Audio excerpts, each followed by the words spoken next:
So I think there's one thing. Sorry, I just woke up. There's one thing that God has really been showing me the last couple of years or something. Is that we as human beings are beautifully complex. Meaning we have a full range of emotions about many things. I don't think it's just I feel this way about this. Right? I made a video yesterday about loneliness, especially the loneliness when you are at Christmas or holidays or something. And I see this thing that people are doing that I feel like I had to do before God showed me that it was okay to be complex in my emotions. This kind of rationalizing negative feelings and try to put a positive spin on it. And I think for you to even find the joy in the sorrow, you have to experience the sorrow first. Right? I think that's where we really are. We feel that first. And it will be God that comes into the sorrow of where we really are and then gives us joy. But I think what makes us complex humans is it's not like our parents taught us. It's not this conformed, contorted way of thinking that we have to behave, right? Or feelings that feel not good are not good for us to have. And us feeling restricted because we feel responsible for our feelings.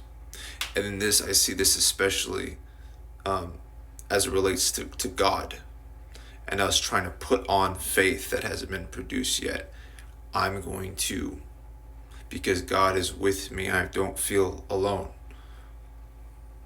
You can be both. You can have both. And that is what I'm discovering with him. And not only is he with me in what I have perceived to be negative feelings, but he does not view them as negative. And so there's an actual open space to open up in those feelings, to be expressive in those feelings. That then is the opportunity to take me deeper into what appears to be darkness, what appears to be this negative thing, to actually find that he is partaking with you there. That he has an open space for you to be vulnerable there. And like I'm experiencing this in my life, and I feel like this is happening, and I'm not one who likes false hope. So, if this isn't happening, it's probably going to hurt again. But I feel like my life is beginning to open up slowly, for real this time. And I've had many false instances where I don't feel like it was going to happen. And I'm finding myself expressive about that. And I'm having this self-awareness where it's like the Lord is like, if you've been in a cage for a really long time, you don't know how you're going to act whenever you get out of that cage, right? It's probably going to annoy people. It's probably going to make not a lot of sense or something. But this is the complexity of humans, the wonderful complexity of humans. It's like you don't know what someone has been through, right? And this is something that he has showed me. He's like, you can be as you ought to be. Whatever is happening for you naturally is actually okay.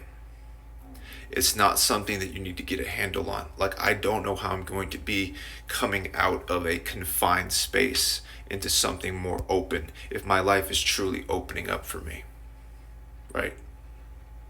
Because I'm finding myself being readjusted to relationships. And I had a video yesterday about God has hit the master reset button on relationships.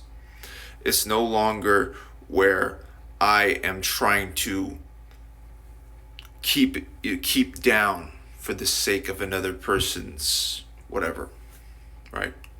And in my current time, I might become obnoxiously free, right? And I see myself doing this, or the permission to do this, because I don't believe that I will stay in these places. But there's something about whenever air has been stuck in a bottle for a really long time, that initial release, and I'm allowing myself to have that. And it just takes me into what God has been teaching me, which is this open space to just be. To be as you are right now, to feel more fully how you feel. I think what happens is we have these accusations come against us because of the self-parenting that we were taught. We're supposed to be responsible for our feelings. And so this is how we feel about this. This needs to change. Right? Or that we can only feel one way about something at a time. And I don't think that's true. I think that you can feel the loneliness of being alone. But given that to God, you get this appreciation that doesn't take away that it doesn't feel good, but it gives you something for your trouble. It gives you something more. And this is how God is teaching me how to be. He's like, I'm not worried about you. I don't need you to behave. I don't need you to contain yourself. He gives us this permission to be as we ought to be. And the thing about being as you ought to be is that changes over time. So then you have this freedom to extend your limbs more openly about everything. And I think this will not be like the very best thing for other people that come from the same conformed way of being, right? But when God opens that door, how are you going to act?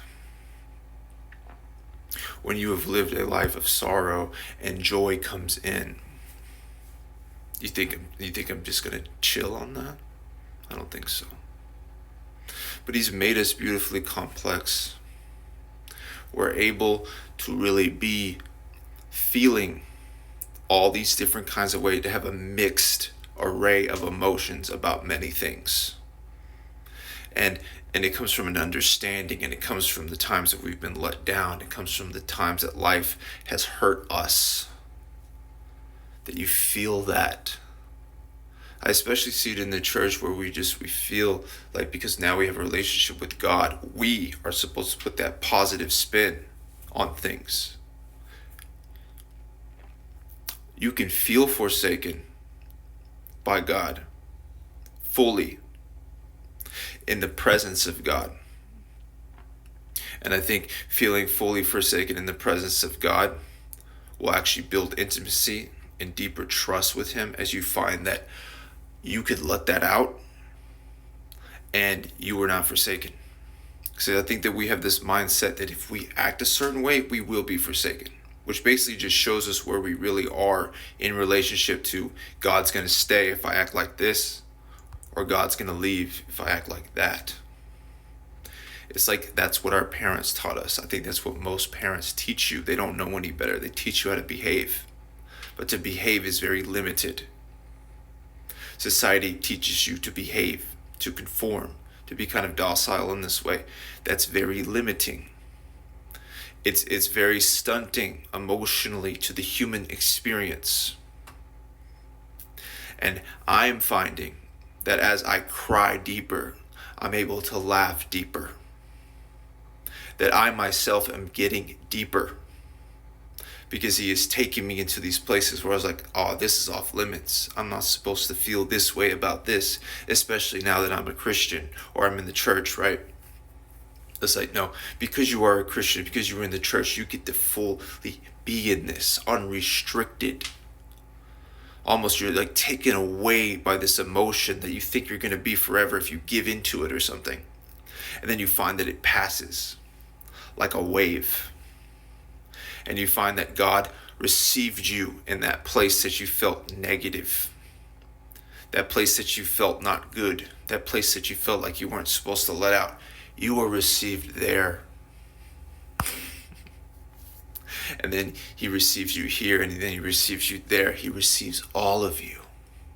But if we're taught to be conformed, to be one kind of way, and that's behaved, then we're only going to think that we're going to be received if we behave. And so we do all of these things to try to behave and say, I see it this way. This is how I feel about this. It's like you feel a mixed array of emotions about many things, and that's what makes you beautifully, wonderfully complex as a human being.